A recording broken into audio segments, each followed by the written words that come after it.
But there were people turned away, and we need to take action to ensure that is minimised. Sort of as fixing a problem that didn't really exist in the first place. Was there any communication between the previous government and the Electoral Commission that any reasonable person would have considered as pressure being applied by the previous government in order to make the Commission, in its communications, more favourable towards the voter ID changes? Given the comments that were made by Mr Stanier in the previous panel, I think he sort of implied that you may have shared some of the views that he was bringing up at the time on the change to voter ID laws. Do you think that was a fair characterisation? Do you think you made those views known, including publicly, at the time? And if not, why not? Well, as an organisation, not individuals, obviously. My recollection is that we've been very clear publicly and with the government that the introduction of voter ID needs to meet 3 tests. The first is that it meets the test of providing assurance around security, which is where our initial report came in, but only if it met the test of accessibility. And I can recall the phrase that I certainly used in committees was one person turned away is one too many, and it's got to meet that test. And the third test is workability, and that's where Peter Stanley and his colleagues come in. It's got to be something that's introduced in time and in a manner that can be effectively administered. So our position now is there is still work to be done, and particularly around the accessibility test. Local authorities did a magnificent job in 2023 and then in 2024 of administering this effectively. We need to make sure they have the resources to continue to do that.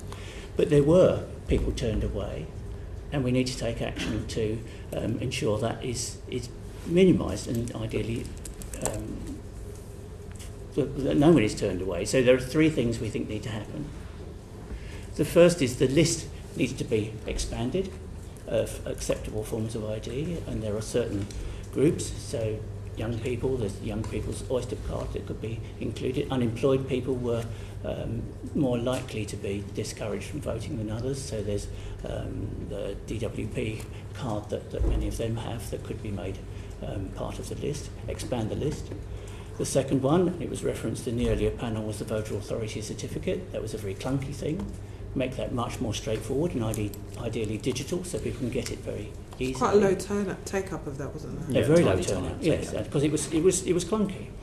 And the third one, which would deal with the question of people having their documents away, and I recall witnessing at a polling station I went to someone in exactly that position. I was very impressed with the presiding officer trying to think of solutions, but the solution that we propose, which is the one adopted in Canada, is to allow vouching for people. If someone who is there knows that you are that person, but you can't provide the documents, then that is possible. We believe with those 3 changes, voter ID can meet the 3 tests, as it has done now for 20 years in Northern Ireland. That's a lot of work to do in order to fix a system which, as one of the previous panellists said, sort of is fixing a problem that didn't really exist in the first place. I think is not an unfair characterisation. And I think the reason I phrased the previous question in the way that I did is because what many of us through this process found interesting is we felt like the Electoral Commission was not acknowledging the problems that were being faced as we went through this process. So let me give you one example.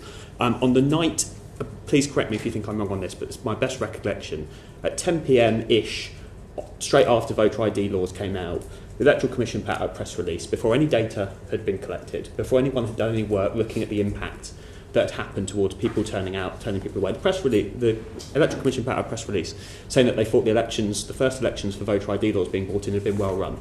Now that was widely interpreted by the press, as any comms professional would have told you, as being tacit support for the voter ID law changes and not challenging some of the problems that may have arisen from that before we'd have had any time to analyse whether those problems had come about. So I think what many of us find quite concerning is that the Electoral Commission wasn't performing its purpose properly and correctly challenging some of the issues that came along during that process. Let me just explain, I think, a little the 2 things. One is a press release, you're absolutely right, 10 p.m. on the close of poll, which was looking at the entirety of the poll and how it had run. Had we seen long queues outside polling stations and people turned away because of the voter ID checking, that would have been a real problem. That was a problem we identified in advance, and with the AEA and other administrators, and local councils, we made sure that the polling stations were But you knew were really how that performed. you knew how that press release was going to be interpreted, right? Like you knew that that press release was going to be interpreted as the big the big change that was made to our electoral system that way. That's gone fine with no problems. We didn't know that at the time. And broadly, we saw what was going on in that day, and we had people in many of the counts and polling stations, and we thought that the implementation of voter ID in the polling stations, I said, did work broadly well. We then, of course, did a full-scale piece of work analysing what had happened, and we published that late last year in a standalone report on voter ID, doing, Mr. Cuss, I think exactly what you're asking us to do, which is analyse the policy, go through all the numbers. We did a major piece of public polling research as well to find out not just who was turned away at the polling station, but who was put off by the voter ID requirement. We then made a whole series of policy recommendations to try to improve it, which John has set out, so I won't repeat that. But I think there was a degree of assurance that we should have given on the night of the poll about the entirety of the poll. It wasn't really about voter ID specifically. It was saying, look, we've just been through quite a snap general election in the middle of holidays in parts of the UK, in quite a heated environment politically, which you all know as well as we do, and it worked well. Witness the fact that I think we had no challenges to the results, and we had a tremendous amount of, if I can put it, losers' consent exhibited that night, which is a fundamental part of our system. So I think I would stand by the fact that we think those elections were well run and broadly did indeed reflect very much the will of the people who voted for them.